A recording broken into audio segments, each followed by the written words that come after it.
সূরা কফের 19 নম্বর আয়াতে আল্লাহ বলেন, জাআত সাকরাতুল মাউতি বিল হক। মৃত্যুর যন্ত্রণা সত্যি সত্যি আসবে। আল্লাহ বলেন মৃত্যুর যন্ত্রণা সত্যি সত্যি আসবে। যালিকা মা কুনতা মিনহু তাহিদ। যালিকা, এটা সেই মৃত্যু, মা কুনতা মিনহু তাহিদ, যে মৃত্যু থেকে তোমরা পালিয়ে বেড়াতে। তাহলে মৃত্যুর যন্ত্রণা আসবে। তো আল্লাহ বলেন শোনো, এটা কোন মৃত্যু যেটা থেকে তোমরা পালিয়ে বেড়াও? না না, আমি মরবো না। তো এই মৃত্যু থেকে যে পালিয়ে বেড়াও, এটা সেই মৃত্যু। সূরা ওয়াকিয়ার 83 থেকে 85 নম্বর আয়াত আল্লাহ বলেন, ফালাউলা ইযা বালাগাতিল হুলকুম। যখন প্রাণ উষ্ঠাগত হবে, তখন তোমরা সবাই মিলেও মৃত্যু পথযাত্রীকে আটকে রাখতে পারবা না। মৃত্যু যন্ত্রণা শুরু, আমরা আশেপাশে আত্মীয় স্বজনরা আসি ওরে দেখতে, ঠিক না? তখন আমরা সবাই বলি এটা করো ওটা করো, কিন্তু ওর যদি ওই দিন মৃত্যুর ফয়সালা হয়েই থাকে, বাস আমরা হয়তো চেষ্টা করব, কিন্তু আসলেও বাঁচবে না মরবে কে জানে? আল্লাহ জানে। তো আল্লাহ বলেন সবাই মিলে আটকাতে পারবা না। ওয়ান্তুম হিনাইযিন তানজুরুন, তাকিয়ে তাকিয়ে দেখবা মৃত্যু পথযাত্রী দুনিয়া থেকে বিদায় নিচ্ছে, শুধু দেখবা।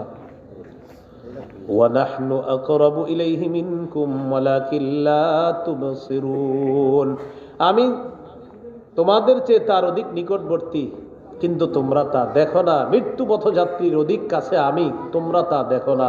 তোমরা যদিও এখানে আসো, তোমাদের চেয়ে আরো নিকটে আমি তার, তোমরা দেখো না।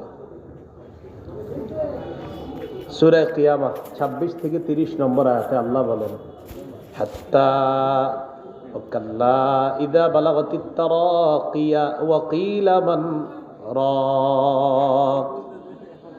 প্রাণ যখন উষ্ঠাগত হয়, মৃত্যু পথযাত্রীর যখন মৃত্যু হয়ে যাবে, আশেপাশে সবাই বলে অ্যাম্বুলেন্স কোথায়, ডাক্তার কোথায়? বলি না আমরা?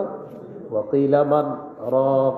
রক মানে হলো ঝাড়ফুঁককারী কোথায়, উদ্দেশ্য ডাক্তার কোথায়, কবিরাজ কোথায়? ওয়াজান্না আন্নাহুল ফিরাক। মৃত্যু পথযাত্রী বিশ্বাস করে ফেলে সে যে দুনিয়া থেকে বিদায় নিচ্ছে, তার বুঝে এসে যায় আমি চলে যাব। ওয়ালতাফাতিস সাকু বিসাক, আল্লাহ বলেন পায়ের নলাগুলো একটা আরেকটার সাথে মিলে যাবে। ইলা রাব্বিকা ইয়াউমা ইযিনিল মাসাক, সেদিন তোমাকে তোমার রবের কাছে হাঁকিয়ে নিয়ে যাওয়া হবে, টেনে নিয়ে যাওয়া হবে, তোমাকে তোমার রবের কাছে নিয়ে যাওয়া হবে সেদিন। তা আমরা কি বলি তখন? ইস 10 মিনিট আগে অ্যাম্বুলেন্সটা এলে ভালো হইতো, বলি না?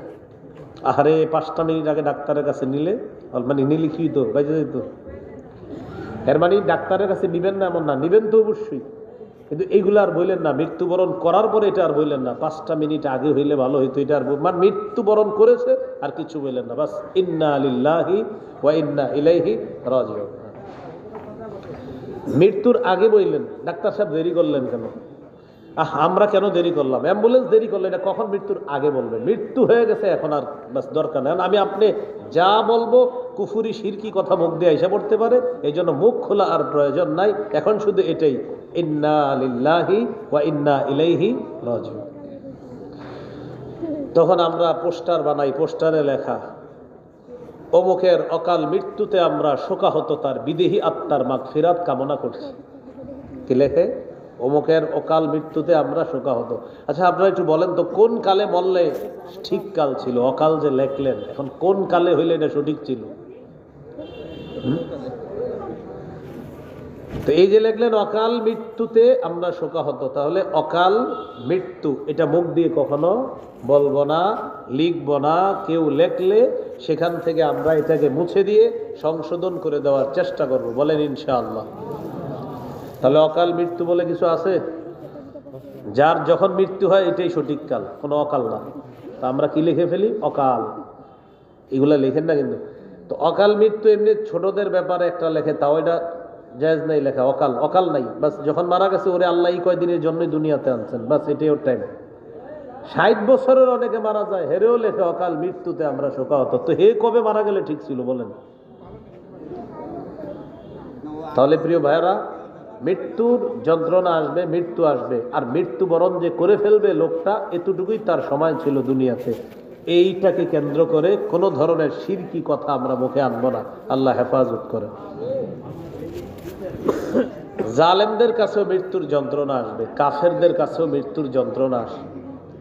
সূরা আনআমের 93 নম্বর আয়াতে আল্লাহ বলেন, ওয়ালাউ তারা ইযিজ যালিমুনা ফি গামারাতিল মাউতি ওয়াল মালাইকাতু বাসিতু আইদিহিম আখরিজু আনফুসাকুম আল ইয়াওমা তুজজাউনা আযাবাল হুনি বিমা কুনতুম তাকুলুনা আলাল্লাহ বিমা কুনতুম তাকুলুনা আলাল্লাহি গায়রাল হাক্কি ওয়া কুনতুম আন আয়াতিহি তাস্তাকবিরুন। নবী, আপনি যদি জালেমদেরকে দেখতেন যখন তারা মৃত্যুর ছটফটারে যদি আপনি তাদেরকে দেখতেন, জালেমরা মৃত্যুর যন্ত্রণায় তারা কিভাবে ছটফট করে, নবী আপনি যদি দেখতেন। এখানে উদ্দেশ্য কাফের। ফেরেশতারা হাত বাড়াবে, বাড়িয়ে বলবে আখরিজু আনফুসাকুম, আত্মাটা বের করে দিয়ে দাও। কাফেররা মরতে চায় না। আল-ইয়াওমা তুজজাউনা আযাবাল হুন, আজ তোমাদেরকে লাঞ্ছনাকর আযাব ভোগ করানো হবে। কেন? বিমা কুনতুম তাকুলুনা আলাল্লাহি গায়রাল হক, কারণ তোমরা আল্লাহর ব্যাপারে অসত্য কথা বলো, এই কারণে। ওয়া কুনতুম আন আয়াতিহি তাস্তাকবিরুন, আল্লাহর কোরআনের আয়াতগুলোর ব্যাপারে অহংকার প্রদর্শন করতা, এই কারণে আজ তোমাদেরকে লাঞ্ছনাকর আযাব আস্বাদন করানো হবে, ভোগ করানো হবে। বলি নাউজুবিল্লাহ। তাহলে কাফেরদেরও মৃত্যুর যন্ত্রণা আসবে, মুসলমান যারা আমরা, আমাদেরও মৃত্যুর যন্ত্রণা আসবে। নবীদেরও মৃত্যুর যন্ত্রণা হয়েছে। কাদের? নবীদের।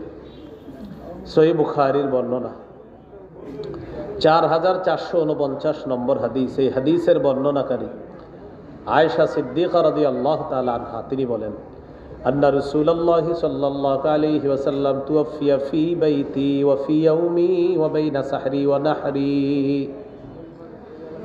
আমার উপর আল্লাহর বিশেষ নিয়ামত, বিশেষ অনুগ্রহ। আল্লাহ রসুল আমার ঘরে, আমার দিনে আমার উপর আল্লাহ রসুলের মাথা মুবারক ছিল, ওই অবস্থায় নবী মারা গেছে, ইন্তেকাল করছে। আমার ঘরে ইন্তেকাল করছে, আমার দিনে ইন্তেকাল। দিনে মানে নবীদের একাধিক বিবি ছিলেন, তো আম্মা জানের যেই দিনটা ছিল ওই দিনে নবী ইন্তেকাল করেছেন। ওয়াবাইনা সাহরি ওয়া নাহরি, আমি আল্লাহ রসুলকে আমার শরীরের সাথে ট্যাক লাগিয়ে হেলান দেওয়া অবস্থায় রেখেছিলাম, আল্লাহ নবী ওই অবস্থায় ইন্তেকাল করছে। এটা আমার উপর আল্লাহর নিয়ামত। আর কি নিয়ামত? ওয়া আন্নাল্লাহা জামা বাইনা রিকি ওয়া রিকিহি, আল্লাহ আমার থুতু আর নবীর থুতু ইন্তেকালের সময় এক করে দিয়েছে। নবীর ইন্তেকালের সময় আমার থুতু আর নবীর থুতু আল্লাহ এক করে দিয়েছে। এটা কিভাবে? দাখালা আলাইহি আব্দুর রহমান ইবনে আবি বকরিন সিদ্দিক রাদিয়াল্লাহু তাআলা আনহুমা ওয়া বিয়াদিহি আস-সিওয়াক ওয়া আনা মুসনিদাতুন রাসূলুল্লাহি সাল্লাল্লাহু আলাইহি ওয়াসাল্লাম। আমি নবীজিকে হেলান দেওয়া অবস্থায় নবীজি সাল্লাল্লাহু আলাইহি সাল্লামকে রাখলাম। ইতিমধ্যে আমার ভাই আব্দুর রহমান ইবনে আবু বকর, মানে আবু বকর সিদ্দিক রাদিয়াল্লাহু তাআলা আনহুর ছেলে আব্দুর রহমান ঘরে আসছে। আব্দুর রহমানের হাতে একটা মেসওয়াক ছিল। আমি নবীজির দিকে তাকায় দেখলাম নবীজি মেসওয়াকটার দিকে তাকায় আছে। আমি রাসূলুল্লাহ সাল্লাল্লাহু আলাইহি সাল্লামকে বললাম, মা খুযুহু লাকা ইয়া রাসূলুল্লাহ, হুজুর আমি কি আপনাকে মেসওয়াকটা এনে দিব? ফাশারা বিরাসিহি নাআম, মাথায় ইশারা করে বললেন হ্যাঁ মেসওয়াকটা দাও। কথা বলতে কষ্ট হচ্ছিল, তো মাথায় ইশারায় বললেন হ্যাঁ মেসওয়াকটা দাও। মেসওয়াক আনলাম, আনার পর ফাতানাওয়ালতুহু, মেসওয়াকটা আল্লাহ নবীকে দিলাম। দেওয়ার পর ফাশতাদ্দা আলাইহি, নবী মেসওয়াক করতে গেলেন, কষ্ট হলো নবীর। নবীজির কষ্ট হয়েছে মেসওয়াক। মেসওয়াকের উপরের অংশটা কি থাকে? নরম। যেই জায়গা দিয়ে মেসওয়াক করবে ওই জায়গাটা শক্ত, তো নবীজির কষ্ট হইতেছে। আমি নবীজিকে বললাম, উলাইয়িনুহু লাকা ইয়া রাসূলুল্লাহ, হুজুর আমি কি মেসওয়াকটা আপনার জন্য নরম করে দিব? তো রাসূলুল্লাহ সাল্লাল্লাহু আলাইহি সাল্লাম ইশারা করে বললেন, হ্যাঁ মেসওয়াকটা একটু নরম করে দাও। কি করে দাও? নরম করে দাও। ফালাইয়ান্তু, আমি মেসওয়াকটা নরম করে দিলাম। মেসওয়াক নরম করে যখন, একটু বুঝেন, মেসওয়াক যখন নরম করলাম কি দিয়ে? মুখ দিয়ে। তাহলে মেসওয়াকে কার থুতু লাগলো? আম্মা জানের থুতু লাগছে। এই জন্য আর দিয়ে না, আম্মা জানের কি লাগলো? থুতু। মেসওয়াক আমি নবীরে দিলাম, নবী মেসওয়াক করলেন। এবার নবীর থুতু লাগলো, তাহলে মেসওয়াকে আমার থুতু লাগছে, নবীর থুতু। এইভাবে মেসওয়াকের বরকতে আমার আর নবীর থুতু নবীর ইন্তেকালের সময় আল্লাহ এক করে দিস। 5 ওয়াক্ত নামাজ আজকে পড়ছেন যারা, মেসওয়াক করছেন সবাই? একজন। আলেম ছাড়া যারা আছেন আপনাদের মধ্যে কয়জন করছেন? আমার চেয়ে ব্যস্ত তো আপনারা না, কেউ আমার চেয়ে ব্যস্ত না। আমি আজকের এশার আগেও মেসওয়াক করছি, আজকে আপনাদের পাশে মসজিদে এসা পড়ছি, কোথায় যান। আজকে মেসওয়াক একটু আগে মেসওয়াক করছি আলহামদুলিল্লাহ। মেসওয়াক 3 জায়গায়, গাড়িতে, বাড়িতে, কর্মস্থল। কয় জায়গায়? 3 জায়গায়, বাড়ি, গাড়ি, কর্মস্থল। কারণ নবীজি ঘর থেকে বের হওয়ার সময় মেসওয়াক করতেন, ঘরে ঢুইকা সর্বপ্রথম মেসওয়াক করে এরপর অন্য কাজ করতেন। ঘরে ঢুইকেই প্রথম মেসওয়াক করতেন, ঘর থেকে বের হওয়ার সময় মেসওয়াক করতেন, ঘর থেকে বের হওয়ার সময় মেসওয়াক করে বের হতেন, ঢুকে সর্বপ্রথম মেসওয়াক করতেন। আব্দুল্লাহ ইবনে ওমর রাদিয়াল্লাহু তাআলা আনহুমা বালিশের পাশে মেসওয়াক রেখে দিতেন। রাতের বেলা ঘুম ভাঙছে 1টার দিকে, এমনি ঘুম ভাঙছে, মনে করেন ভাঙছে ঘুম, মেসওয়াক নিয়ে আবার ঘুমায় গেছে, আবার ঘুম ভাঙছে, আবার মেসওয়াক করছে, আবার ঘুমায় গেছে। নবীজি বলেন, জিবরিল আমিন আমারে এত বেশি বলছে মেসওয়াক করার কথা, আমি টেনশনে পড়ে গেলাম, না জানি মেসওয়াক করতে করতে আমার দাঁতগুলো ভেঙে ফেলতে হয় কিনা। এই হলো রসুল সাল্লাল্লাহু আলাইহি সাল্লামের সুন্নাহ মেসওয়াক। ইন্তেকালের আগেও আল্লাহ রসুল আগ্রহ প্রকাশ করতেছে মেসওয়াকের দিকে, এইভাবে তাকায়া তাকায়া। এই সুন্নাহগুলা পালন করবেন, নবীর সাথে আজীব নিবিড় গভীর এক সম্পর্ক, গোপন সম্পর্ক আপনার তৈরি হবে, যেটা বাৎসরিকভাবে আপনি শুধু দেখান এরকম না, আপনি প্রতিনিয়ত এই সুন্নাহগুলা পালন করবেন, তাহলে রসুলের সাথে আপনার একটা গভীর মহব্বত তৈরি হবে, যেটা বাৎসরিকভাবে অনেকে দেখায় কিন্তু আসলে এরা মহব্বত করে না। তো আপনি চুপি চুপি আমলগুলা করেন, আপনার সাথে আল্লাহ রসুলের গোপন সম্পর্ক, মহব্বত তৈরি হবে। তো নবীর মহব্বত কি বাৎসরিক না নিয়মিত? নিয়মিত।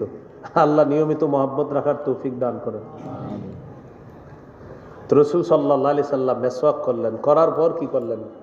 নাসাবা ইয়াদাহু, হাত উপরে উঠাইলেন, উঠানোর পর বললেন লা ইলাহা ইল্লাল্লাহ, এরকম বললেন। আর পাশে একটা পানির পাত্র, ওটাতে হাত ঢুকাইলেন, ঢুকানোর পর হাত উঠে এমন করলেন ইয়ামসাহু বিহিমা ওয়াজহা, এইভাবে মুছলেন চেহারা। চেহারা মুছতে মুছতে বললেন আয়েশা ইন্নালিল মাউতি সাকারাত, আয়েশা মৃত্যুর খুব যন্ত্রণা। নবী বললেন আয়েশা মৃত্যুর খুব যন্ত্রণা, এটা নবীজি বললেন। হাত উঠায়া বললেন লা ইলাহা ইল্লাল্লাহ আল্লাহুম্মা ফির রফিকিল আ'লা, আল্লাহ শ্রেষ্ঠ বন্ধু, উত্তম বন্ধু, আপনার কাছে আমি চলে যেতে চাই। আল্লাহুম্মা ফির রফিকিল আ'লা, এটা বললেন। ফামালাত ইয়াদুহু, আল্লাহ নবীর হাত মুবারক জমিনের মধ্যে পড়ে গেছে। আমি বুঝতে পারলাম আল্লাহ নবী দুনিয়া থেকে বিদায় নিছে। তো বিদায় নেওয়ার আগে নবী বললেন ইন্নালিল মাউতি সাকারাত, আশা মৃত্যুর খুব যন্ত্রণা। তাহলে এখান থেকে বুঝলাম মৃত্যুর যন্ত্রণা আসবে, সবার কাছে আসবে। তাহলে 1 নম্বর মৃত্যু আসবে, 2 মৃত্যুর যন্ত্রণা আসবে, 3 নম্বর মৃত্যুবরণ করার পর কবরে থাকবেন। মুসনাদে আহমদ 18,557 নম্বর হাদিস। এই হাদিসের বর্ণনাকারী বারা ইবনে আযিব রাদিয়াল্লাহু তাআলা আন, তিনি বলেন খরাজনা মা রাসূলিল্লাহি সাল্লাল্লাহু আলাইহি ওয়াসাল্লাম ফি জানাজাতি রাজুলিন মিনাল আনসার, নবীজির সাথে এক আনসারী সাহাবীর জানাজা পড়ার জন্য বের হলাম। হাত্তান তাহাইনা ইলাল কবরি ওয়ালাম্মা ইউলহাদ, কবরের কাছে পৌঁছলাম, এই কবরের মধ্যে এখনো লাশ রাখা হয় নাই। ওবিয়াদিহি উদুনিয়ান কুতুবিহি ফিল আর, নবীজি কবরের সামনে গেলেন, আমরাও গেলাম।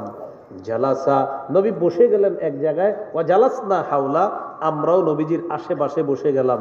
নবীজির হাতে একটা লাঠি, লাঠি দিয়ে এমন করতেছে ইয়ান কুতুবিহি ফিল আর, এভাবে আঁকা আঁকি করতেছে জমিনে, নিচের দিকে তাকায় রয়েছে। আমরা সবাই নবীজির দিকে তাকায় রয়েছি, নবী নিচের দিকে তাকায় রয়েছে।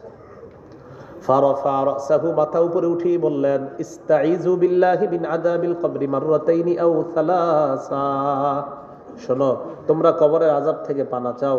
এই কথাটা 2 বার বা 3 বার বললেন।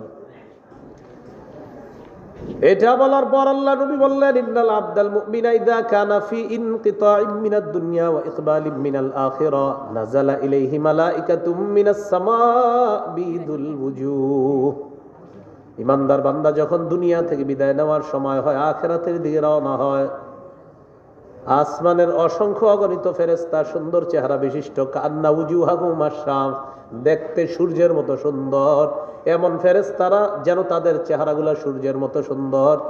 অসংখ্য অগণিত ফেরেশতা আসমান থেকে দুনিয়া শেষ কেন? ইমানদার বান্দার আত্মাটা স্বাগত জানানোর জন্য। ইমানদার বান্দা মারা যাবে, ফেরেশতারা আসমান থেকে আসে, দুনিয়াতে আসে কেন? ইমানদার বান্দার আত্মাটা স্বাগত জানানোর জন্য। অসংখ্য অগণিত ফেরেশতা, খুব সুন্দর চেহারা বিশিষ্ট ফেরেশতারা দুনিয়াতে আসে, ইমানদারের আত্মা স্বাগত জানিয়ে নিয়ে যাবে। মাহুম কাফনুম মিন আকফানিল জান্নাহ ওয়া হানুতুম মিন হানুতিল জান্নাহ। ফেরেশতাদের সাথে জান্নাতের কাফনের কাপড় আর জান্নাতের সুগন্ধি আছে। হাত্তা ইয়াজলিসু মিনহু মাদ্দা বাসরিহি, ইমানদারের নজর যে পরিমাণ যায় এই পরিমাণ পর্যন্ত ফেরেশতারা দুই পাশে বসে যায়, অপেক্ষা আছে। তার আত্মা বের করবে আর তারা অপেক্ষা আছে। সুম্মা ইয়াজিউ ইলাইহি মালাকুল মউত, মৃত্যুর ফেরেশতা তার সামনে আসে। হাত্তা ইয়াজলিসা ইনদা রাসি, মাথার কাছে বসে। বসার পর ইমানদার বান্দাকে ডেকে বলে, আইয়াতুহান নাফসুল হামিদা ওয়া ফি রিওয়ায়াতিন আইয়াতুহান নাফসুত তাইয়্যিবা। কোরআনের মধ্যে আছে ইয়া আইয়াতুহান নাফসুল মুতমাইন্না ইরজিই ইলা রাব্বিকি, হে পবিত্র আত্মা, হে ওই আত্মা যে আত্মাকে আল্লাহ প্রশান্ত করে দিয়েছে, ওই প্রশান্ত আত্মা, হে ওই আত্মা যে আত্মাটা প্রশংসিত আত্মা, বের হও। ইলা রব্বিন রাদিন আনকি গায়রি গাদাবান, এমন রবের দিকে বের হও যে রব তোমার উপর সন্তুষ্ট না। ইলা মাগফিরাতিল্লাহি ওয়া রিদওয়ানিহি, এমন রবের দিকে বের হও যে রব তোমাকে মাফ করে দিয়েছেন, তোমার প্রতি সন্তুষ্ট হয়ে গিয়েছেন। বের হও, তুমি বের হও। হে প্রশংসনীয় আত্মা, হে প্রশান্ত আত্মা, হে পবিত্র আত্মা, তুমি বের হও আল্লাহর দিকে, যে আল্লাহ তোমার উপর অসন্তুষ্ট না, সন্তুষ্ট। আল্লাহ তোমাকে মাফ করে দিয়েছেন, আল্লাহ তোমার প্রতি খুশি, তুমি বের হও। এইটা বলার পর এইভাবে পানিটা ফেলে দিবেন পুরা বোতলের। শেষের দিকে দেখবেন দুই এক ফোঁটা আস্তে আস্তে বের হবে, শেষে, ঠিক না? তাখরুজু তাসিলু কামা তাসিলুল কাতরাতু মিন ফিস সিকা, শেষের দিকে ফোঁটাগুলা যেমন আস্তে আস্তে বের হয়, ইমানদারের আত্মাটা প্রথমে যন্ত্রণা হবে, শেষের দিকে আস্তে তার আত্মাটা সুন্দরভাবে ওই আস্তে আস্তে যে পানি বের হয়, এইভাবে পানির ফোঁটা যেমন আস্তে বের হয়, ইমানদারের আত্মাটাও মালাকুল মাউত এইভাবে বের করে নিয়ে যায়। বের করার পর লাম ইয়াদাউ ফি ইয়াদিহি তারফাতা আইন, চোখের পলক পরিমাণ আত্মাটা মালাকুল মাউত নিজের কাছে রাখতে পারবে না। সামনে যেই ফেরেশতারা বসা, তারা জান্নাতের কাফনের কাপড়টা বিছিয়ে দিয়ে বলবে, আত্মাটা তাড়াতাড়ি এখানে দাও। কাফনের কাপড়ের মধ্যে আত্মা নেওয়ার পর আত্মাটা পেঁচাবে, পেঁচানোর পর জান্নাতের সুগন্ধি মাখবে। হাদিসে আসছে ওই আত্মার যে সুগন্ধিটা বের হবে, আর মেশক আম্বরের গ্রানে পুরা পৃথিবীটা সুগন্ধময় হয়ে যায়। গ্রানটা পায় ফেরেশতারা। গ্রানটা কারা পায়? ফেরেশতারা। এ আমার আপনার আমাদের সকলের জন্য এই মৃত্যুটাই আল্লাহ নসিব করেন। এখন এটারে প্যাকেট করে ফেলছে জান্নাতের কাফনের কাপড় দিয়ে। ফায়ামুরুনা বিহা ইলাস সামা, আত্মা নিয়ে ফেরেশতারা আসমানের দিকে রওনা হয়। ফায়াসআদুনা বিহা, যখন উপরের দিকে রওনা হয়, ফায়ামুরুনা আলা মালাইম মিনাল মালাইকা, ফেরেশতাদের কোন দলের পাশ দিয়ে যখন ফেরেশতারা যায়, অন্য ফেরেশতারা তাদেরকে জিজ্ঞাসা করে, মা হাদিহির রূহুত তাইয়্যিবা, এই পবিত্র আত্মাটা কার? ফেরেশতারা জবাব দেয়, ফুলান ইবনু ফুলান, এটা অমুকের সন্তান, অমুকের আত্মা। আসমানে নিয়ে রওনা করছে। প্রথম আসমানে যায়, যাওয়ার পর বলে, আসমানের দরজাটা খুলে দাও। খুলে দেয়, দেওয়ার পর প্রথম আসমানে যখন যাবে, ফায়ুশাইয়্যুহু মিন কুল্লি সামাইন মুকাররিবুহা, যতগুলা ফেরেশতাদের পাশ দিয়ে আত্মাটা যাবে, সমস্ত ফেরেশতারা বলবে, স্বাগতম স্বাগতম। ফেরেশতারা স্বাগত জানাতে জানাতে ইমানদারের আত্মাটা পরের আসমানে পাঠায় দিবে। এইভাবে আসমান হতে হতে হাত্তা ইউনতাহা বিহা ইলাস সামাইস সাবিআ, সপ্তম আসমানে গিয়ে থামবে। সুবহানাল্লাহ। কত নম্বর আসমানে? 7 নাম্বার আসমানে যখন গিয়ে থামবে, থামার পর আল্লাহ তাআলা বলবেন উকতুবু কিতাবা আবদি ফি ইল্লিয়িন, আমার বান্দার আমল নামাটা ইল্লিয়িনের মধ্যে লিপিবদ্ধ করে দাও। এবার 3টা অংশ বলেন, দেহ, আত্মা, আমল নামা। আবার দেহ, আত্মা, আমল নামা। বলেন দেহ কবরে, আত্মা 7 নাম্বার আসমানে। আত্মাটা কোথায় আছে? আর আমল নামা ইল্লিয়িনে। আমল নামা কোথায়? তাহলে এবার আপনারা বলবেন, বলেন তো দেহ কোথায়? কবরে। 2 আত্মা কোথায়? আমল নামা কোথায়? ইল্লিয়িনে। তো আমল নামা ইল্লিয়িনে লেখার পর মনে রাখবেন, আমল নামা যদি আপনার মৃত্যুর পরে ইল্লিয়িনে লিপিবদ্ধ করাইতে পারেন, আল্লাহ তাআলা যদি মায়া করে লেখা দেয়, বাস আপনি জান্নাতে যাওয়ার জন্য কাগজপত্র রেডি করে ফেলছেন। এখন শুধু কিয়ামত হওয়ার অপেক্ষা, কিয়ামত হবে, ইনশাআল্লাহ জান্নাত পেয়ে যাবেন। কিন্তু ওই যে আমল নামা ইল্লিয়িনের মধ্যে যদি লেখানো হয়ে যায়, কাগজপত্র রেডি, শিওর আপনি, ইনশাআল্লাহ আপনি, খালি ঘাটিগুলা বাকি আছে। কবরের জগৎ, হাসর, এরপরে ওজন হবে, এরপর কিছু নিয়ম নীতি আছে, এগুলার পরে আল্লাহ জান্নাত দিয়ে দিবেন। যদি ইল্লিয়িনে আমল নামাটা লিপিবদ্ধ হয়ে যায়, পরের ঘাটিগুলা হাদিসে আসছে আইসার অধিকতর সহজ হয়ে যাবে।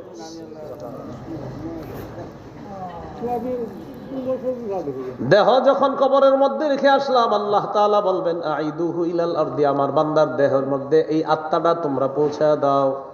7 নাম্বার আসমান থেকে দেহের মধ্যে চলে আসবে আত্মাটা। আত্মা তার কবরের মধ্যে যাবে, যাওয়ার পর তুআদুরুহু ফি জাসাদিহি কামা কান, শরীরের মধ্যে আত্মাটা ঢুকিয়ে দেওয়া হবে। ফায়াতিয়ানিহি মালাকান, 2 জন ফেরেশতা আসবে। আসার পর ফায়ুজলিসানিহি, তাকে বসাবে। বসানোর পর ফায়াসআলানিহি, তাকে প্রশ্ন করবে মার রব্বুকা, তোমার রবকে? জবাব দিবে রব্বি আল্লাহ, আমার রব হলেন আল্লাহ।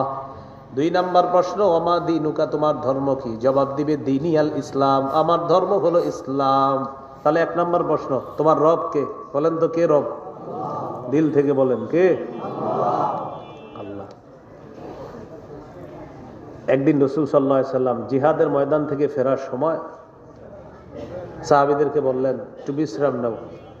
আমিও বিশ্রাম নিই, জিহাদের ময়দান থেকে ক্লান্ত শ্রান্ত সবাই, বিশ্রাম নাও তোমরা। তো সবাই বিশ্রাম নেওয়ার জন্য যার যার মতো বিশ্রাম নিতেছে। নবীজি কি করলেন? একটা গাছের নিচে আল্লাকা সাইফা বিশাজারা, তরবারিটা গাছে ঝুলাইয়া ওই গাছের ছায়ার নিচে আল্লাহ রাসূল শুয়ে গেলেন বিশ্রাম নেওয়ার জন্য। সুবহানাল্লাহ। তরবারিটা কোথায়? গাছে। ঘুমাইতেছে, গভীর ঘুম দিছে। এক ইহুদি পাশ দিয়ে যাইতেছে, যাওয়ার সময় চিন্তা করলো, মুহাম্মদ সাল্লাল্লাহু আলাইহি সাল্লাম, তোমারে মারার জন্য কত প্ল্যান করলাম, পারি নাই।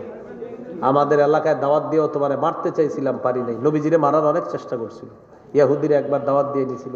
দেয়ালের নিচে নবীজি বসা, দেয়ালের উপরে উইঠা পাথর মেরে আল্লাহ রসুলকে হত্যা করতে চেয়েছিল ইহুদিরা। তো তোমারে পারি নাই, অনেক চেষ্টা করছে।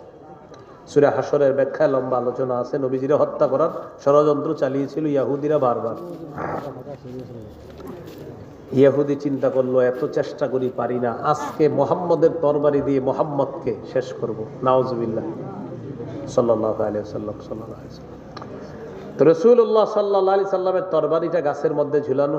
ইহুদি আসছে, নবীজির তরবারিটা নিছে। নেওয়ার পর নবীজির সামনে দাঁড়াইছে, দাঁড়ায় জোরে একটা ডাক দিয়েছে, তরবারি মুহাম্মদ সাল্লাল্লাহু আলাইহি সাল্লাম।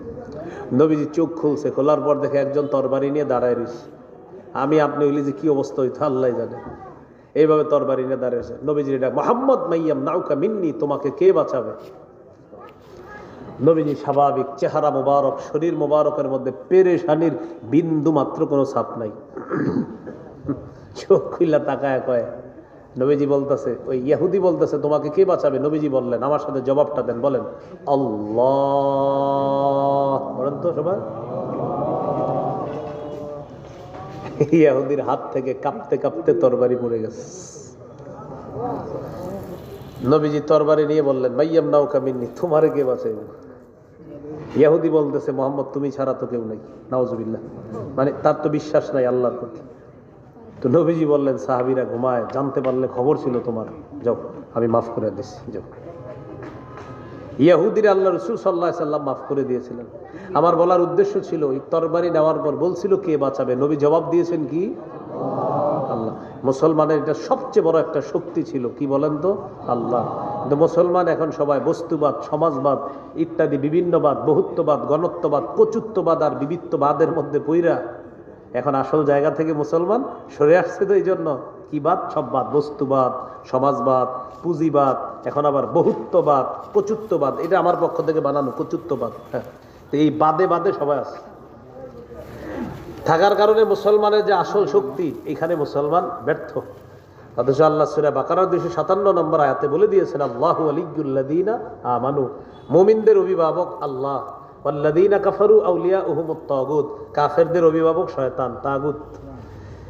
তাগুত আর আমাদের অভিভাবক আল্লাহ, কিন্তু আমরা বারবার তাগুতকে অভিভাবক বানাই। এই জন্য আমাদের কপালে আর ভালো কিছু আসে না। এক তাগুত ছাড়ি, আরেকটারে ধরি, আবার আরেকটারে ধরি, আরেকটারে ছাড়ি। বৃষ্টি থেকে বাঁচার জন্য ঝর্ণার নিচে এসে দাঁড়াই। এই জন্য আমাদের ভাগ্যের কখনো পরিবর্তন হয় না। এই অবস্থা যতদিন চলতে থাকবে, মানে আপনি ভাবেন কি যে না এখন ভালো আছি, না, আপনি একটু পরে আবার নির্যাতনের শিকার হবেন। আবার মনে করবেন না কয়দিন পরে আরো ভালো, না, ওইটা আরো নির্যাতনের শিকার হবেন। কারণ কি জানেন? কারণটা হলো ইসলামী খেলাফত ব্যবস্থা, যেটা মুসলমানদের ঐতিহ্য, এইটার জন্য কেউ চেষ্টা করে না। আবু বকর, ওমর, উসমান, আলী রাদিয়াল্লাহু আনহুম, তাদের সোনালী যুগ ফেরানোর জন্য আমরা চেষ্টা করি না। আমরা এখনো স্বপ্ন দেখি আরেক নারীকে আমরা বসাবো। এরকম স্বপ্ন যদি কেউ দেখি তো লিখবেন পোস্টারের উপরে, আমি আবারও নারী নেতৃত্ব চাই, কেননা আমি সারা জীবন পোড়া কপাল থাকতে চাই। এটা নিচে দিয়ে লিখে দিবেন না। আপনি কিন্তু আপনি যে কোনো নারীকে বসাবেন না, এটা আমি না করি না, বসায়েন, উপর দিয়ে লিখেন। বললাম তো আমি আবারও আগামীতে নারী শাসক চাই, কেননা হাদিসের ভাষ্য অনুযায়ী আমি সারা জীবন হতভাগা থাকতে চাই। এটা লিখে দিবেন। বুখারীর বর্ণনা, নবীজি বলে দিয়েছেন, লা ইউফলিহা কওমুন ওয়াল্লাহু আমরাহুম ইমরাআ, ওই জাতি কিছুতেই সফল হবে না যে জাতি তাদের নেতৃত্বে কোনো নারীকে বসায় দেয়। কি ঠিক? আমরা বারবার তো এটাই করতেছি।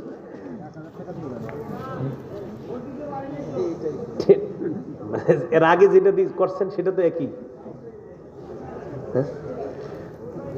আল্লাহ যেন আমাদের দেশে একজন ন্যায়পরায়ণ পুরুষ শাসক দিয়ে দেয়। ন্যায়পরায়ণ কি শাসক? ন্যায়পরায়ণ পুরুষ শাসকের জন্য সবাই নিয়মিত 2 রাকাত অতিরিক্ত নফল নামাজ পড়বেন। পারবেন নি? যখন পারেন 2 রাকাত অতিরিক্ত নফল নামাজ এই নিয়তে পড়বেন। নামাজের দিবেন সলাতুল হাজত। কি নিয়ত কি করবেন? সলাতুল হাজত। এখন হাজত মানে প্রয়োজন, যে আল্লাহ আমি প্রয়োজনে নামাজ পড়লাম। বান্দা তোমার কি প্রয়োজন? আল্লাহ আমাদের দেশে একজন ন্যায়পরায়ণ পুরুষ শাসক প্রয়োজন, এটা দেন। তাহলে মূল আলোচনায় চলে আসি। দেখেন তো, তোমাদের রব ইমানদারকে প্রশ্ন করবে, তোমার রবকে? জবাব দেন, সবাই জবাব দেন, জবাব দেন। এই দুনিয়াতেও আমাদের অভিভাবককে। এই যে কথাটা এত সুন্দর করে এখানে বললেন, ঠিক প্যান্ডেল থেকে বের হওয়ার পরেই ভুলে যান। 500-1000 টাকার কাছে আবার আপনি বিক্রি হয়ে যান।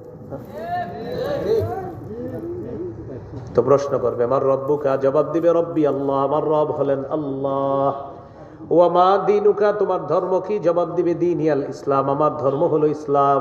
ওয়া মান হাদার রাজুলুল্লাযী বুইসা ফীকুম, এই মানুষটাকে চেনো যাকে তোমাদের মাঝে প্রেরণ করা হয়েছে? জবাব দিবে, হাদা নবী মুহাম্মাদুন সাল্লাল্লাহু আলাইহি ওয়াসাল্লাম, তিনি হলেন আমার নবী মুহাম্মদ সাল্লাল্লাহু আলাইহি ওয়াসাল্লাম। প্রশ্ন উত্তর চলতে থাকবে।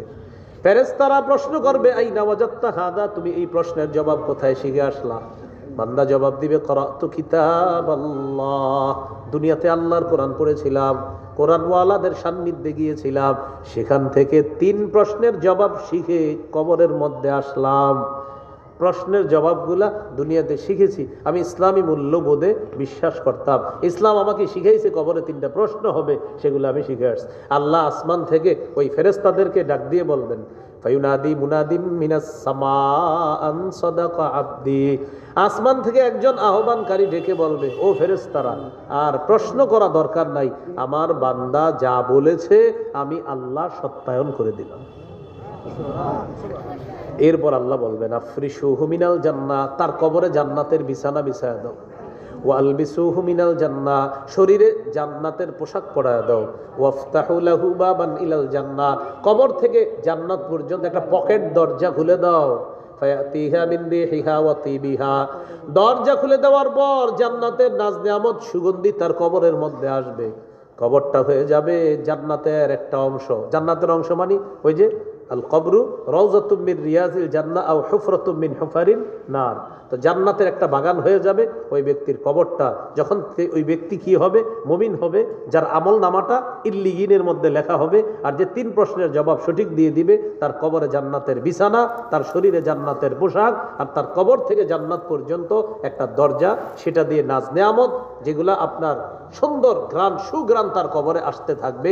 এইভাবে তার কবরটা ফায়ুফসাহু লাহু ফি কবরিহি মাদ্দা বাসরিহি, দৃষ্টি চারদিকে যত পরিমাণ যাবে এই পরিমাণ তার কবরের ভিতরটা প্রশস্ত করে দেওয়া। ওইটাকে বলে আলমে বরজখ। কি বলে? হ্যাঁ, ওই জগৎ। ওয়া তানাব্বারু লাহু, তার কবর আলোকিত হবে। সুবহানাল্লাহ, কি হবে? আলোকিত। এই জন্য যদি ইমানদার মারা যায়, মারা যাওয়ার পর মোমবাতি ইত্যাদি জ্বালানো প্রয়োজন নাই, কারণ ইমানের আলো থাকলে এমনি আলোকিত হবে। হ্যাঁ, মোমবাতি জ্বালানো প্রয়োজন, এমনি আলোকিত। আর যদি আপনি জানেন যে আমি এতদিন যার অনুসরণ করছি উনি খাইতো গাঞ্জা আর আমি টানতাম অন্যটা, তো উনি মারা যাওয়ার পর আমার তো যে টেনশন হইতেছে, হুজুর এই জন্য কিছু বাতি টাতি দিয়ে দেয় আর কি। না, তাহলে দিন, ঠিক আছে, কারণ আপনি তো টেনশনে আছেন, খাইতো গাঞ্জা, তো এর অবস্থা কি হবে? এটা হইলে ঠিক আছে। আল্লাহ হেফাজত করেন। এরকম কি ঘটনা ঘটে পৃথিবীতে কোথাও? হ্যাঁ, এইভাবে কবর কেন্দ্রিক লাইটিং ফাইটিং করে পুরা একদম পুরা দুনিয়াকে শেষ করে দেওয়া আছে না ঘটনা? এগুলা দরকার নাই। প্রকৃত আল্লাহর ওলি যারা, তাদের কবর গিয়ে দেখবেন কত নরমাল, একদম সাধারণ। দেখবেন উজানি যান, চরমনায় যান, আরো বড় বড় আল্লাহর ওলিরা যেখানে, ওই ময়মনসিংহ, বালিয়া, নেত্রকোনা, ওইদিকে যান, একদম আল্লাহর ওলি, বিশাল বড় আল্লাহ, মানে যার কোটি কোটি ভক্ত মুরিদান, গিয়ে দেখবেন ওনার কবর কোনটা এটাও আপনি বুঝবেন না। আরেকজন বলতে হবে যে এটা হলো হুজুরের কবর। একদম সাধারণ, কোনো এখানে না আছে কোনো নাচানাচি, না আছে কোনো এই সেই। আল্লাহ আমাদের সকলকে কুসংস্কার থেকে হেফাজত করেন। এরপরে নবী বলেন, ওয়া ইন্নাল আবদাল ফাজিরা ইদা কানা ফি ইনকিতাইম মিনাদ দুনিয়া ওয়া ইকবালিম মিনাল আখিরা নাযালা ইলাইহি মালাইকাতুম মিনাস সামা সুদুল ওয়ুজুহ। পাপাচার বান্দা যখন দুনিয়া থেকে বিদায় নেওয়ার সময় হয়, আসমান থেকে কালো চেহারা বিশিষ্ট ফেরেশতারা আসে, মাহুমুল মাসু, সালার বস্তা নিয়ে তার সামনে আসে, সালার বস্তা, সালার চট। মালাকুল মাউত আসে, আসার পর তার আত্মাটা যখন বের করে, পশমের গোড়ায় গোড়ায় কাঁটা দিয়ে আঘাত করলে যেইভাবে কষ্ট পাবেন, এইভাবে কষ্ট দিতে দিতে তার আত্মাটা বের করা হয়। করার পর সালার চটের মধ্যে নিয়ে যখন পেঁচানো হয়, আত্মা নিয়ে যখন উপরের দিকে রওনা করবে, ফেরেশতারা বলে, মা হাদিহির রূহুল খবিসা, এটা কার আত্মা? এই খবিস আত্মাটা কার? জবাব দিবে, এটা অমুকের সন্তান, অমুকের আত্মা। এত দুর্গন্ধ কেন? পুরা পৃথিবীটা দূষিত হয়ে যাবে। আমার আপনার মৃত্যু যেন এটা না হয়, এটা যেন না হয়। আসমানের দিকে রওনা করবে, যখন প্রথম আসমানের কাছে যাবে, আল্লাহ তাআলা বলবেন, বান্দারা, আমার এই বান্দাটাকে আসমানে উঠানোর কোনো প্রয়োজন নাই। ইমানদারের আত্মা গিয়েছিল কয় নাম্বার আসমানে? পাপাচারের আত্মার ব্যাপারে আল্লাহ বলবেন, আসমানে আনার দরকার নাই, উক্তবু কিতাব আব্দি ফি সিজ্জিন, তার আমল নামা সিজ্জিনের মধ্যে লিপিবদ্ধ করে দাও। সিজ্জিন খারাপ একটা জগৎ, এখানে লিপিবদ্ধ করে দাও। আমরা তার দেহটা কবরে রেখে আসলাম, আত্মাটা তার দেহের মধ্যে আসবে। আসার পর 2 জন ফেরেশতা আসবে, ফেরেশতা 2 জন দেখি সে ভয় পেয়ে যাবে। ফায়াসআলানিহি, তাকে প্রশ্ন করবে। করার পর 1 নম্বর প্রশ্ন, তোমার রবকে জবাব দিবে, হা হা লা আদরি, আমার জানা নাই। 2 নম্বর, ওমা দিনুকা, তোমার ধর্ম কি? হা হা লা আদরি, আমার জানা নাই। 3 নম্বর, ওমান হাযাল রাজুলুল্লাযী বুইসা ফীকুম, এই মানুষটাকে চিনো কিনা? জবাব দিবে, হা হা লা আদরি, আমার জানা নাই। সব প্রশ্নের উত্তর আমার জানা নাই। আল্লাহ তাআলা বলবেন, আন কাযাবা আবদি, আমার বান্দা মিথ্যা বলছে। আফরিশুহু মিনান নার, কবরের মধ্যে আগুনের বিছানা বিছায়া দাও। ওয়ালবিসুহু মিনান নার, জাহান্নামের আগুনের পোশাক পরায়া দাও। ওয়াফতাহু লাহু বাবান ইলান নার, কবর থেকে জাহান্নাম পর্যন্ত একটা দরজা খুলে দাও। ফায়াতিহা মিন হামুমিহা ওয়া সামুমিহা, জাহান্নামের ফুটন্ত উত্তপ্ত গরম পানির হাওয়া, লো হাওয়া তার কবরের মধ্যে আসবে। কবরে আসার পর কবরের দেয়াল গরম হয়ে যাবে, কবরের বিছানাটা গরম হয়ে যাবে, ছাদটা যেই মাটি আমরা দিয়ে আসলাম বাঁশের উপরে, এই মাটির ছাদটা গরম হয়ে যাবে। আল্লাহ তাআলা বলেন, লাহুম মিন জাহান্নামা মিহাদু ওয়া মিন ফাওকিহিম গাওয়াশ।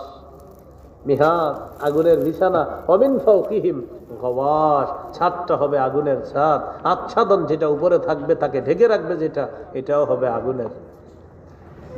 এই হলো জাহান্নামীর মৃত্যু। এটাই কবরের সামনে বৈশা নবী বলতেছেন, তোমরা কবরের আযাব থেকে আল্লাহর কাছে পানা চাও। কয়বার বললেন? 2 বার বা 3 বার বললেন। আল্লাহ আমাদেরকে কবরের আযাব থেকে হেফাজত করেন। এই হলো আজকের 3 নাম্বার আলোচনা। কবরের জগতের পর আরেকটা জগৎ হবে হাসর। বলেন কি হবে? হাসর।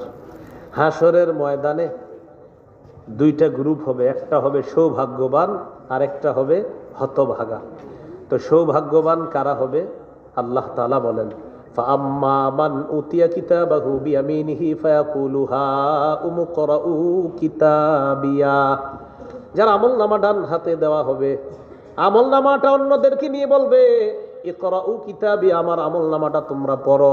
ইকরাউ জামা মুযাক্কার হাজিরের সিগা, তোমরা দেখাবে এইভাবে না, বড় তো একটু বড় তো, কি আছে লেখা একটু বড়। তোমরা ভাই কি হয়েছে তোমার?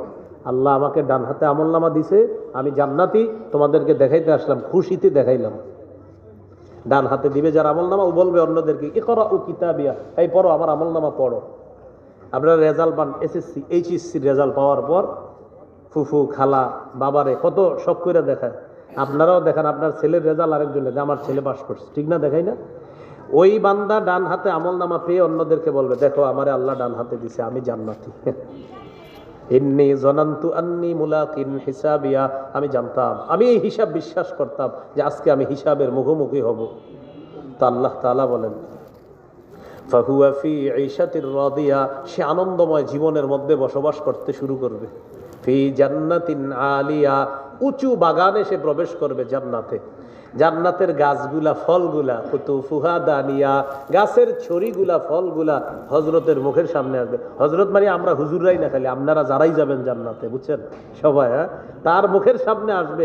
পাইরা কষ্ট করে খাবেন না, আল্লাহ আপনার এতটুকু কষ্ট দিবে না। বান্দা, তোমার জান্নাতে আনছি কি তুমি কষ্ট করে ফল পাওয়ার জন্য? না, তোমার মন চাইবে, ফল তোমার মুখের সামনে আসবে। এখন মন চায় কোনটা, খাইতে দেখো তুমি, তোমার যেটা মন চায় সেটা খাও। এরপরে আল্লাহ বলে, কুলু ওয়াশরাবু হানিআম বিমা আসলাফতুম ফিল আইয়ামিল খালিয়া, খাও, পান করো যেভাবে মন চায়, যতক্ষণ মন চায়, যতটুকু মন চায়। হানিআন কাসীরান, প্রচুর পরিমাণে ইচ্ছা মতো খাইতে থাকো। কেন? দুনিয়াতে যা করেছো, এই জন্য আমি আল্লাহ তোমাকে এই অসংখ্য অগণিত নিয়ামত দান করলাম। ওই জায়গায় আবার একটা কথা, আমরা অনেকে লবণ খাওয়ার সময় দোয়া পড়ি, আল্লাহুম্মা হানিআম মারিআ। এটা কিন্তু লবণ খাওয়ার দোয়া না, হ্যাঁ? কি বলে আল্লাহুম্মা হানিআম মারি? ভাই এটা কিন্তু লবণ খাওয়ার দোয়া না, আন্দাজি দোয়া পড়েন না। বিসমিল্লাহির রহমানির রহিম, বাস এতটুকুই ঠিক আছে। হানিআম মারিয়া পড়ি না অনেকে লবণ খাওয়ার সময়, এটা কিন্তু সঠিক কথা না, এটা লবণ খাওয়ার দোয়া না। আবার নবীজির যে মৃত্যু হইল না, এই মৃত্যুকে কেন্দ্র করে আমরা অনেক ঘটনা শুনি। কি ঘটনা? মালাকুল মাউত একজন গ্রাম্য ব্যক্তির রূপ ধারণ করে আসছে নবীর কাছে। আসার পর বলছে, আমি কি জান কবজা করব? নবীর অনুমতি নাও, আল্লাহ পাঠাইছে, এরকম শুনছেননি ঘটনা? হ্যাঁ, পরে অনুমতি নিচে পরে আসছে। একদম টোটাল জাল বর্ণনা। আব্দুল মুনিম ইবনে ইদ্রিস নামে এক ব্যক্তি এই জাল বর্ণনা দুনিয়াতে ছড়াইয়া দিছে, আর আপনারাও এটা শুনে কানছেন অনেক। যাই হোক, আগের কান্না আল্লাহ কবুল করো, কিন্তু ঘটনা কিন্তু ভুলে যেতে হবে, এটা সঠিক ঘটনা না। হ্যাঁ, মালাকুল মাউত কিসের রূপ ধরছে? গ্রাম্য ব্যক্তি রূপ ধারণ করে নবীজির কাছে আসছে। আয়েশা বলছে, আমি কি আসবো? এই টোটাল বর্ণনাটা জাল। তো যাই হোক, এই বর্ণনাগুলো আর শুনবেনও না, আল্লাহর রাস্তায় কেউ বলবেনও না, এগুলো জাল বর্ণনা। আব্দুল মুনিম ইবনে ইদ্রিস নামে এক ব্যক্তিরা জাল করছে। এটা একটা, এটা অনেকের মুখ থেকে বের হয়ে গেছে, হয়তো আপনার অসাবধানতা বশত বের হয়ে গেছে, কিন্তু এগুলো বললেন না। অনেক ওই বাংলা বইয়ের মধ্যে এই গল্পগুলো লেখা আছে, হ্যাঁ, হয়তো এই কারণে আপনারা পড়ছেন ঘরে নিয়ে, তো এটা কিন্তু সঠিক না। ফাতেমা রাদিয়াল্লাহু তাআলা আনহা মৃত্যুর পরে আবু যর গিফারি তার লাশ কবরে রেখে বলছে, কবর তুমি কি জানো কাকে রেখে গেছি? কবর জবাব দেয় না, আমি আলীর স্ত্রীকে রেখে গেলাম। শুনছেন এরকম ঘটনা? আচ্ছা, জানো কাকে রেখে গেছি? কবর জবাব দেয় না। হাসান হুসাইনের মাকে রেখে গেলাম। টোটাল ভিত্তিহীন বর্ণনা, এগুলোর কোনো ভিত্তি নেই। হ্যাঁ হ্যাঁ, কি বলে? হাসান হুসাইনের মাকে রেখে গেলাম, তো কবর জবাব দেয় না। শেষে বলছে নবীর মেয়েকে রেখে গেলাম, তখন কবর জবাব দিছে। টোটাল ভিত্তিহীন বর্ণনা, এটা সঠিক না। সঠিক বর্ণনা কোনটা? বুখারীতে আছে। হযরত আলী রাদিয়াল্লাহু তাআলা আনহুর স্ত্রী ফাতেমা রাদিয়াল্লাহু তাআলা আনহা ইন্তেকাল করেছেন, তিনি নিজে জানাজা পড়াইছেন, নিজে তার স্ত্রীকে দাফন করছেন। কেন আমরা আরেকজনের নামে মিথ্যা ছড়াবো? তাহলে কি শিখলাম? নবীজির কেন্দ্র করে ওই যে মৃত্যুর গল্পটা বলা হয় যে মালাকুল মাউত এসে এই বলছে, এটা সঠিক বর্ণনা না। ফাতেমা রাদিয়াল্লাহু তাআলা আনহার লাশ কবরে রেখে এটা বলছে, সঠিক কথা না। হ্যাঁ, একটা সঠিক বর্ণনা আবার শুনছেন অনেক সময়, মালাকুল মাউতকে মুসা নবী থাপ্পড় মারছে, এটা শুনছেননি? এটা সঠিক, এটা বুখারীতে আছে। হ্যাঁ, এই বর্ণনা বুখারীতে আছে। আমরা কি করি, আপনার ওই সঠিক বলতে গিয়ে আবার কিছু বানায়ও ঢুকাইয়া দিই, এটা সঠিক না। হ্যাঁ, তো মালাকুল মাউত মুসা নবীর জান কবজা করতে আসছে, তিনি থাপ্পড় দিছে একটা, এটা সঠিক বর্ণনা, এটা বুখারীতে আছে।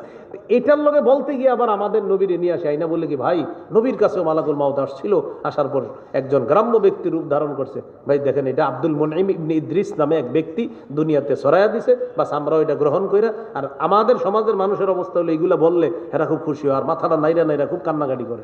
কিন্তু এটা কিন্তু সঠিক না। আল্লাহ আমাদেরকে ভুল থেকে হেফাজত করেন, সঠিক বিষয়গুলো গ্রহণ করার তৌফিক দান করেন। আচ্ছা, তো ডান হাতে যার আমল নামা সে জান্নাতে থাকবে। ওয়াম্মা মান উতিয়া কিতাবাহু বিশিমালি, বাম হাতে যার আমল নামা ওই ব্যক্তি বলবে ইয়া ফায়াকুলু ইয়া লাইতানি লাম উতা কিতাবিয়া, আমার আমল নামা যদি আমাকে না দেওয়া হতো, ওয়ালাম আদরি মা হিসাবিয়া, আমি যদি আমার হিসাবটা না জানতাম, ইয়া লাইতাহা কানাতিল কাদিয়া, আমার মৃত্যুই যদি চূড়ান্ত ফয়সালা হয়ে যেত, মা আগনা আন্নি মালিয়া, আমার সম্পদ আমার কোনো কাজে আসলো না, হালাকা আন্নি সুলতানিয়া, আমার প্রভাব প্রতিপত্তি সব শেষ হয়ে গেল।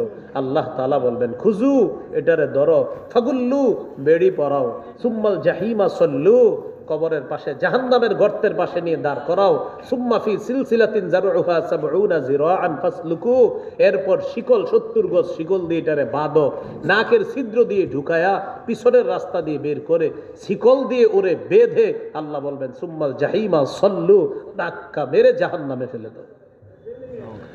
এই হলো আপনার জাহান্নামীর অবস্থা। তাহলে ৪ নাম্বার আলোচনা, কিয়ামতের ময়দানে ২ শ্রেণীর মানুষ হবে, একটা হবে হতভাগা আর একটা সৌভাগ্যবান। হতভাগা জাহান্নামী হবে যার আমল নামা বাম হাতে দেওয়া হবে, সৌভাগ্যবান জান্নাতি হবে যার আমল নামা ডান হাতে দেওয়া হবে। আর ৫ নাম্বার আলোচনা সর্বশেষ যেটা, জান্নাতীরা জান্নাতে যখন থাকবে তাদের নেয়ামত বাড়তে থাকবে, জাহান্নামীরা জাহান্নামে যখন থাকবে চিরস্থায়ীভাবে তাদেরকেও আযাব আল্লাহ বাড়াইতেই থাকবেন। আল্লাহ আমাদের সকলকে সৌভাগ্যবানদের কাতারে শামিল হওয়ার তৌফিক দান করেন।